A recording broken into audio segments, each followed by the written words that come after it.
tell us about the shooting, how to think about it, how people are talking about it, the unfortunate things are being said.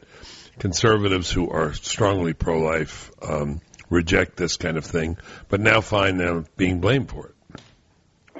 Well, this is irresponsible what the left is doing in politicizing this. This was a deranged man who committed heinous murders, and we condemn pro-life movement is a compassionate movement, and we respect life, the dignity of life, even for those who disagree with us. And so in any way, tying this to something that would be said is a pro-life responsibility is totally irresponsible.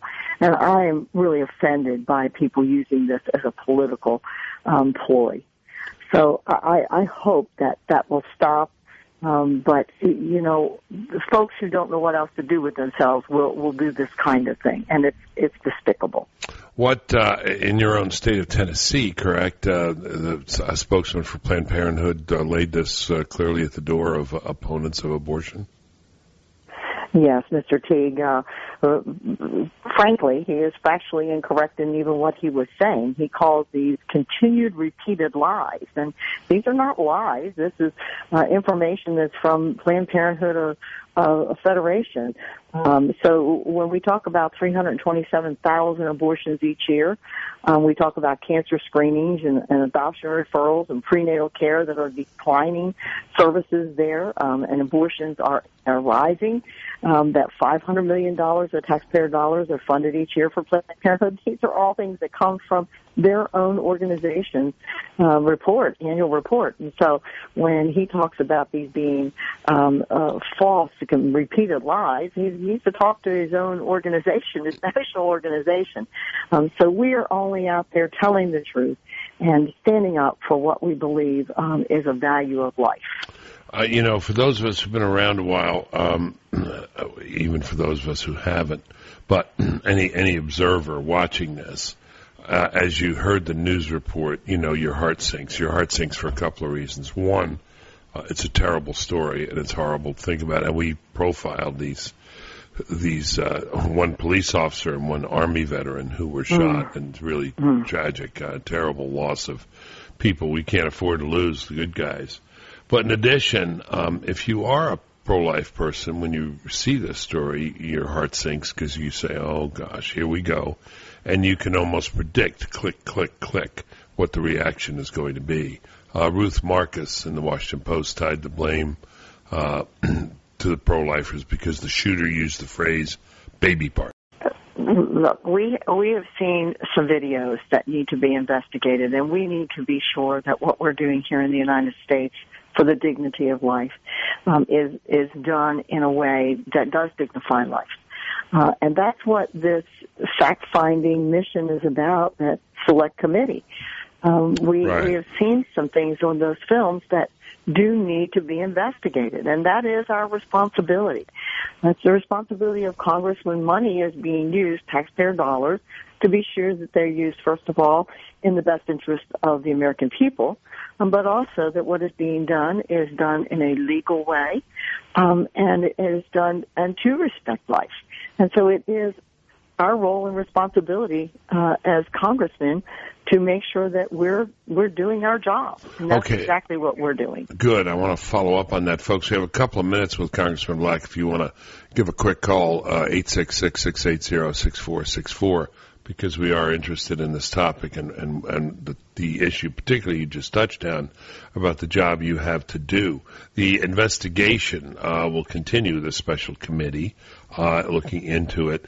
Does this kind of thing slow the process, hurt the process, frustrate the process? Obviously, you know, you get all this tons of publicity. We all groan. We all say, oh, no, how horrible.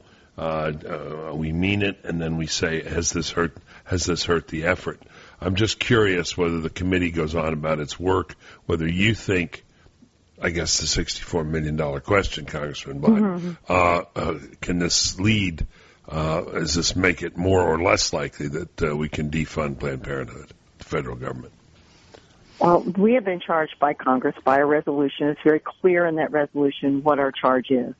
And we're going to be looking at the abortion process. We're going to be looking at the procurement of fetal tissue, how the two fit together, and whether they are being done in a way that is legal and responsible. Okay. And we're going to move forward on that. Okay. This is not going to stop our investigation.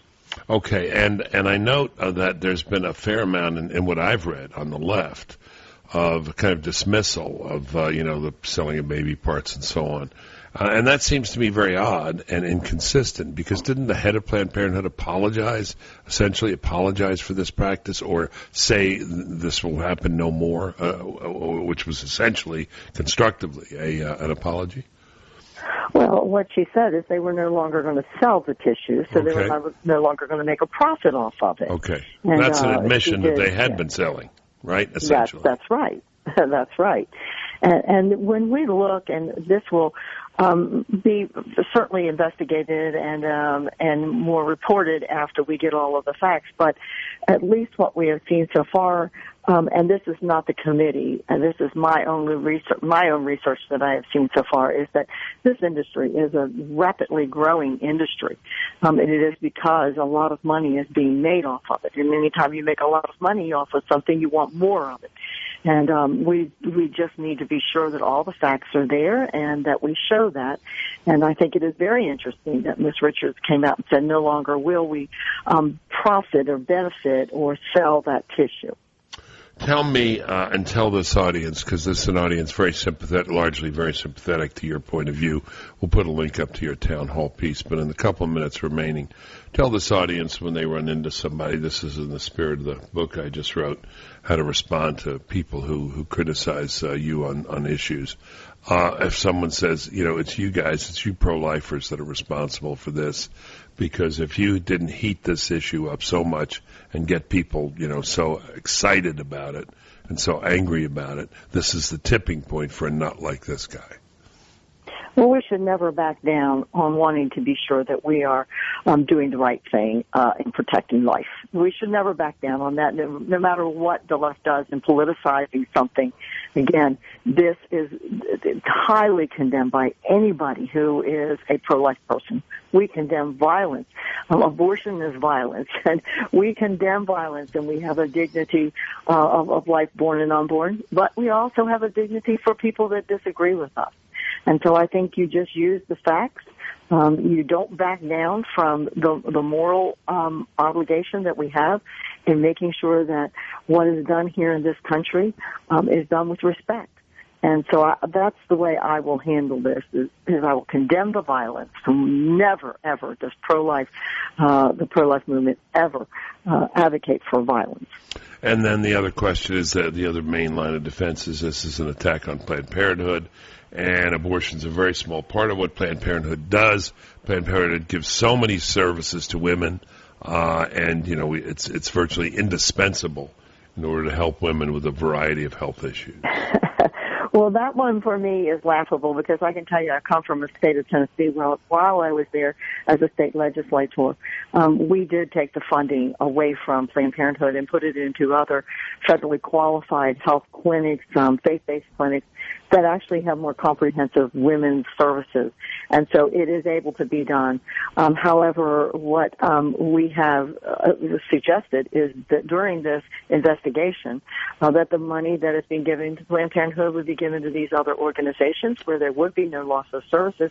And by the way, that resolution also says that if Planned Parenthood, who claims that their main role is women's preventative health, they can make the decision, because in there we allow them to continue to get the money as long as they say abortions are not going to be done during this period of time. So, all of their arguments are so weak. And we can absolutely let women know that we care about the women's services, and we're going to take care of that. Representative Diane Black, Congressman for the 6th District, a member of conscience on this issue. We appreciate you coming back. Thank you.